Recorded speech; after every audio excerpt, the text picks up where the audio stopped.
بدلتی سیاست، بدلتا انداز۔ ایک وقت وہ تھا جب لیڈر ایشوز پر باتیں کرنے کے لیے، رائے جاننے کے لیے، بیدار کرنے کے لیے انتخابی موسم میں ہی نہیں، عام دنوں میں بھی لوگوں کے درمیان جایا کرتے تھے۔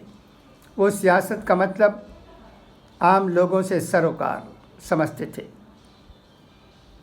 اس وقت مصلحت پسند سیاست کم تھی اور سہولت کی سیاست تو برائے نام تھی۔ اپوزیشن لیڈر حکومت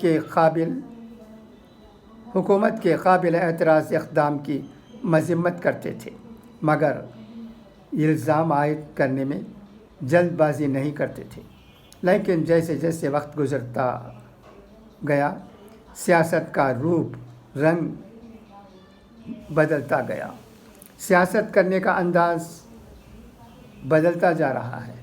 یہ بات واضح طور پر نظر آنے لگی ہے کہ بیشتر لیڈران مصلحت کی سیاست کچھ زیادہ ہی کرنے لگے ہیں۔ سوشل میڈیا آ جانے سے سہولت کی سیاست اتنی زیادہ بڑھ گئی ہے کہ کچھ لیڈروں کو اگر سوشل میڈیا کا لیڈر کہا جائے تو اس پر انہیں اعتراض نہیں ہونا چاہیے۔ حیرت اس بات پر ہے کہ ایک طرف ایک بڑے واقعے پر توجہ نہیں دی جاتی اور دوسری طرف ایک واقعے کو پوری ریاست کے نظم و نسق سے جوڑ کر دیکھا جاتا ہے۔ اس سلسلے میں متعدد مثالیں پیش کی جا سکتی ہیں۔ ملک کے مختلف حصوں میں لنچنگ کی وارداتیں ہوئیں۔ ان کے حق میں کتنے لیڈروں نے آواز اٹھائیں؟ ان کے اہل خانہ سے ملنے کتنے لیڈران گئے؟ نہ جانے کیا وجہ، نہ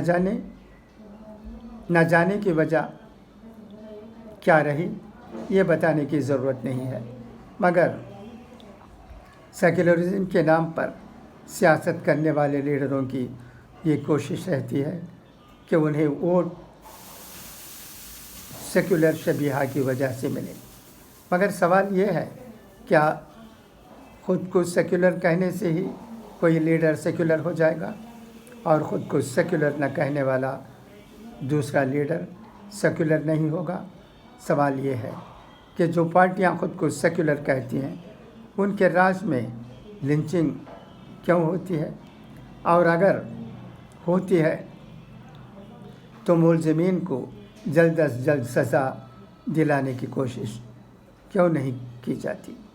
سوال یہ بھی ہے کہ سیکولر لیڈروں کی حکومت میں بھیانک فسادات کیسے ہو جاتے ہیں؟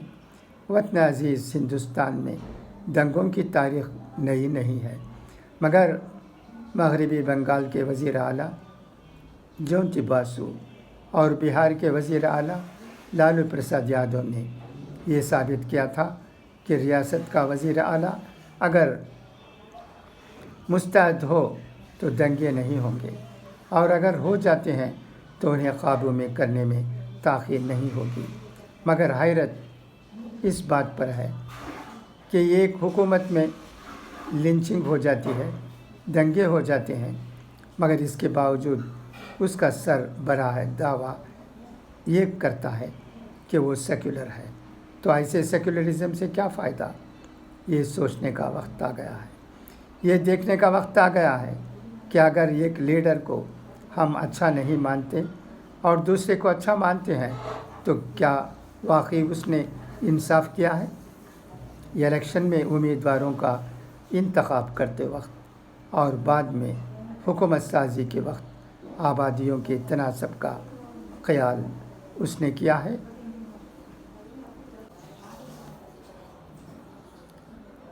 اپنے بھلے کے لیے یہ ضروری نہیں کہ ہر آدمی سیاست کرے، مگر سیاست سمجھنے کی ضرورت ضرور ہے۔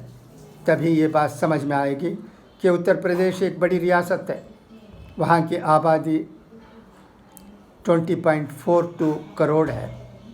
مطلب یہ کہ اس کی آبادی یورپ کی آبادی کا 1/4 سے زیادہ ہے۔ اس کے باوجود کسی ایک واقعے کو پورے اتر پردیش کے نظم و نسق سے جوڑنے کی کوشش کی جا رہی ہے تو کیوں کی جا رہی ہے؟ کیا پہلے واقعات نہیں ہوئے؟ اور اگر ہوئے تو کتنے لیڈران متاثرین کی فیملی کی مدد کے لیے پہنچے؟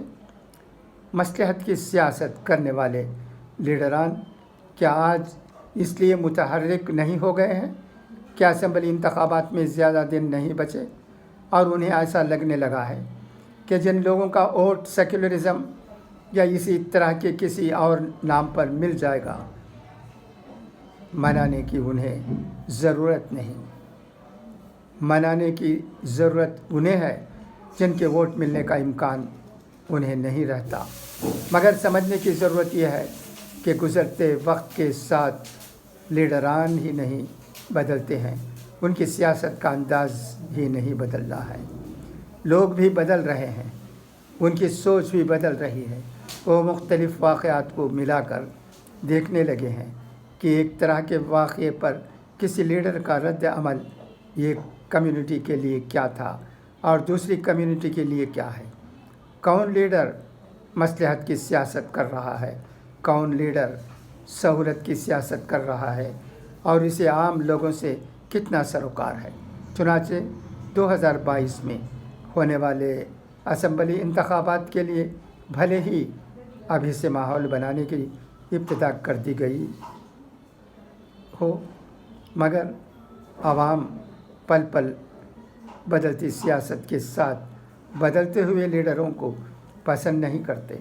وہ ایسے لیڈروں کو پسند کرتے ہیں جو مصلحت پسند نہ ہوں، جو سہولت کی سیاست کرنے والے نہ ہوں، جو سیاست کی بہتی دھارا میں بہنے والے نہیں، سیاست کو مثبت رخ پر موڑنے والے ہوں، جو یہ دیکھنے والے ہوں کہ حکومت نے عوام کے لیے کیا کیا اور وہ کیا نہیں کیا جو کیا جانا چاہیے تھا۔ مطلب یہ کہ کسی لیڈر کا عوام سے بلا تفریق سروکار ہی سب سے اہم ہے، یہ سمجھنا ہوگا۔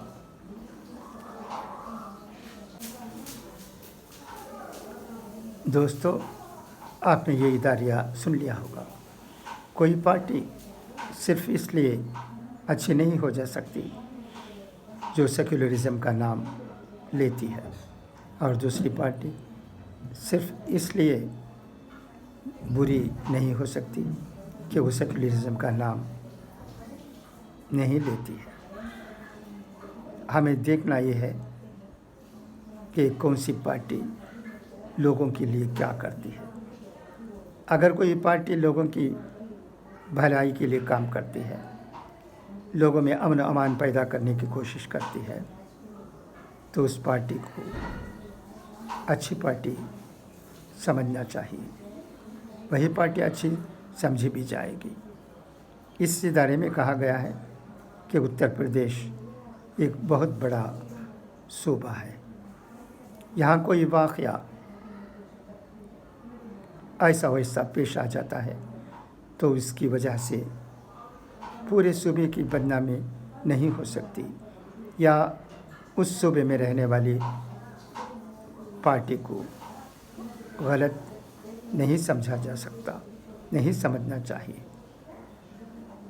تو لوگوں میں یہ بیداری بھی آ رہی ہے، کوئی اب سیکولرزم کے نام سے دھوکہ نہیں دے سکتا، مگر ایک بات ضرور ہے کہ ہندوتوا کے نام سے لوگوں کو دھوکہ دینے کی کوشش کی جا رہی ہے۔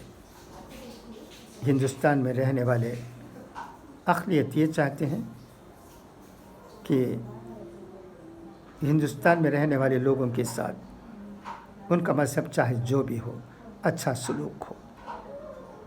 یہاں کسی کو کسی نام سے دھوکہ نہیں دینا چاہیے، یہ اصول ہونا چاہیے۔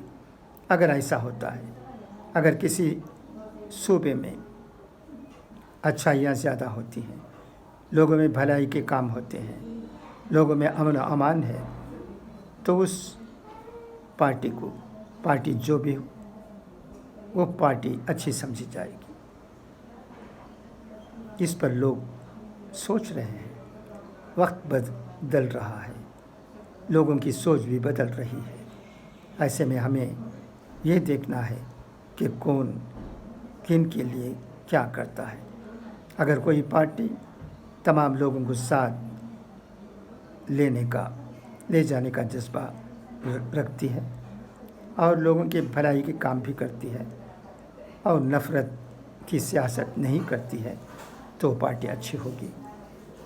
کیا کانگریس یہ کام کرے گی؟ کیا بی جے پی یہ کام کرے گی؟ کیا ہمارے دیش میں رہنے والے مختلف پارٹیاں اس طرف سوچیں گی؟